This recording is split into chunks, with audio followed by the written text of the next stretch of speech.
Good morning. So for today's video is magluluto tayo ng chicken caldereta. So for today's video is magluluto tayo ng chicken caldereta at ito yung mga ingredients. So una is may 1 kilo na chicken tayo na chop, tapos lagyan ng 1/4 cup na soy sauce, 2 teaspoon calamansi juice, 1 teaspoon Worcestershire sauce, ground black pepper, tapos i-mix natin. So make sure na fully mix na yung chicken natin sa nilagay natin at saka marinate for at least 30 minutes. Okay, so after 30 minutes, pwede na yan. So sa oil natin, sa pan, lagyan ng oil, medium heat lang. Tapos may potato tayo. Yung potato i-peel natin, saka i-chop natin na may design ganito, kasi para maganda tingnan yung may design. So if i-fry lang siya natin, tapos kung feel nyo okay na, i-set aside lang. So pag set aside na, kunin. Tapos may carrots tayo dito. So yung carrots i-peel na rin natin at saka i-chop. So ganitong design lang. Yun. Tapos i-fry. So feel nyo pag na okay na yung carrots, i-set aside nyo rin. Kunin. Tapos yung natirang oil, bawasan. Ilagay yung 2 tablespoon na butter. Yun. Sa medium heat lang, hindi masyadong high heat. Tapos we have 1 head of garlic. So i-chop natin na hindi buong garlic ha. Tapos i-gisa natin sa butter. Sobrang bango. Tapos isang onion, chop natin, tapos i-gisa rin.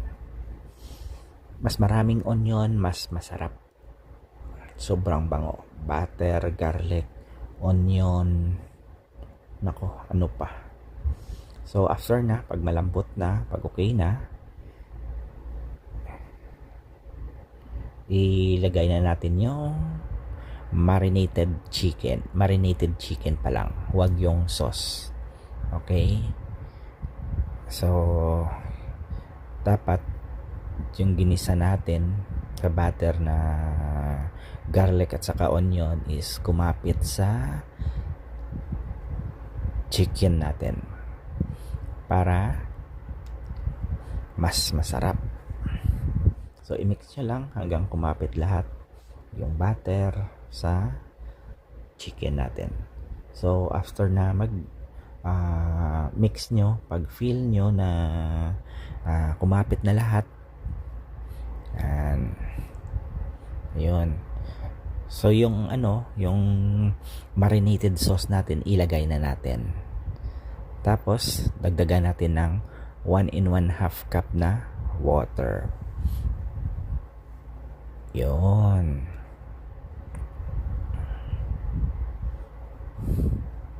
Pag na fully subside na yung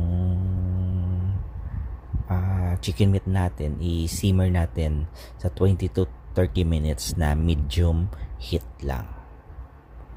Yun. Then after 30 minutes or after 20 minutes, i-check nyo pag okay na yung chicken meat natin, malambot na. So i-try nyo lang i-mix hanggang makita nyo lahat is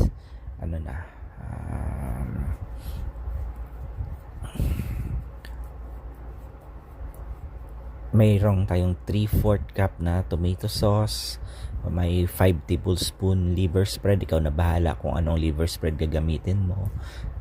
Tapos i-mix natin. Sobrang sarap nito. Trust me. Sobrang sarap nito. Lagay ka rin ng 1 tablespoon na brown sugar. Tapos pag yung chicken natin already na cook na, malambot na talaga, i-add natin yung fried natin na potato at saka yung carrot. Yun.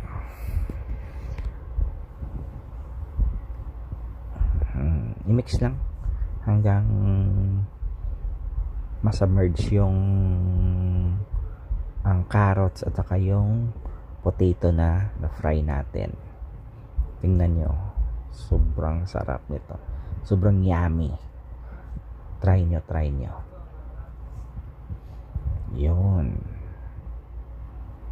So pag okay na, maglagay kayo ng 1/2 cup shredded cheese. Mix nyo lang para yung cheese is pumunta sa lahat.